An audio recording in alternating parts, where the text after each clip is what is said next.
One of the first questions I get is, which iPad should I buy? So let's take a look at what's available. There are currently 3 generations of iPad. The first iPad went on sale in 2010, and when pilots got their hands on it, they were like, wow, this is the perfect tool for flying. It had a simple operating system, a touch screen, high-resolution graphics, and a battery that would last a long time. But Apple moves pretty fast, and I'm sorry to say that soon the iPad 1 will be obsolete. In fact, the next version of the operating system, iOS 6, won't even support the iPad 1. The iPad 2 started shipping in 2011, and it was a great improvement over the iPad 1. Its processor is twice as fast, it has cameras both front and back, and it's thinner and lighter.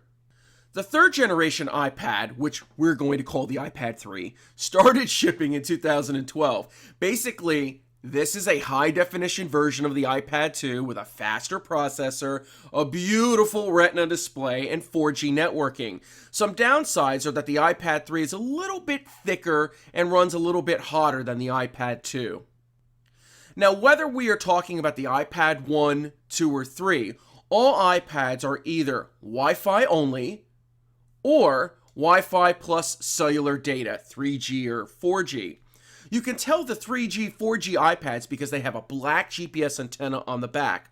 The Wi-Fi only model is less expensive, and anytime you want to connect to the internet, you have to find some local Wi-Fi network. Also, if you want GPS-based location services, you're going to need an external GPS. The Wi-Fi plus cellular model is more expensive, but that allows you to access the internet anywhere there is a cellular data network, as long as you pay for the data plan. The neat thing about this model is that it has a built-in GPS for location services. And I should point out to you, you do not need to sign up for the data plan to use the internal GPS. iPads also break down in terms of how much storage capacity they have. They come in 16, 32, or 64 gigabyte models. The next question I always get asked is, how much memory should I buy? And the simple answer is, more is better. But if you are running aviation applications, you should have at least 32 gigabytes, or better yet, 64 gigabytes to hold all the chart data you will be downloading. Each app with chart data can require up to 8 gigabytes, and you might need to install 2 or 3 of these apps to create what we call a total chart solution. The battery life of the iPad is generally quite good, but you should recognize that turning on different radios or having the screen brightness set too high can shorten the battery life.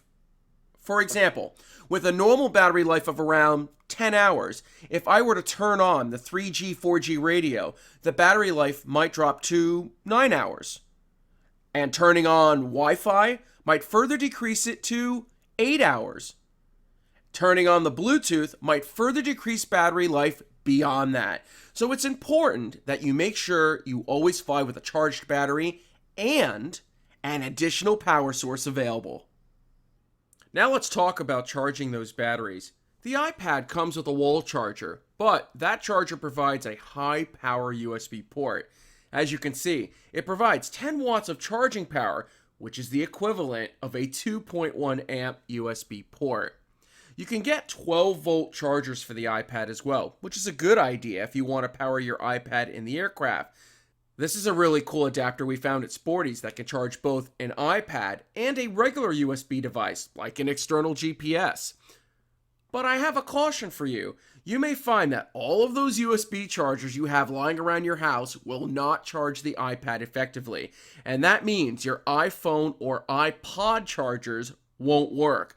And if you have any older Macs around the house, take note, they won't charge your iPad. And almost all PCs also won't charge your iPad. The flip side is that your iPad charger will charge your iPhone.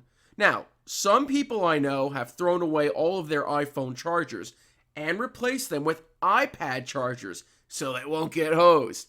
If you don't want to do that, then at least mark your iPad charger clearly so you don't get caught by surprise with a dead iPad. Now, there are some limitations to using the iPad. The first is that the internal GPS is simply not very good for aviation usage. It has a pretty slow refresh rate, and it's easily blocked when in the cockpit. It's much better to use an external GPS, which we will talk about in our peripherals segment. The screen can be difficult to see at times. It is subject to glare during the day, so consider getting an anti-glare screen protector. And at night, the screen can remain pretty bright. We will discuss how to manage screen brightness in our night operation segment. Apple states that the iPad is not guaranteed to operate above 10,000 feet MSL. However, many operators use the iPad above that altitude. In fact, at least one commercial operator has certified that the iPad will still operate after suffering a rapid decompression from high altitude. And finally, there are some temperature limitations. This mostly has to do with managing the temperature of the battery. We will discuss how to handle over temperature situations in our iPad in-flight course. So now, you should have a basic understanding of the iPad hardware.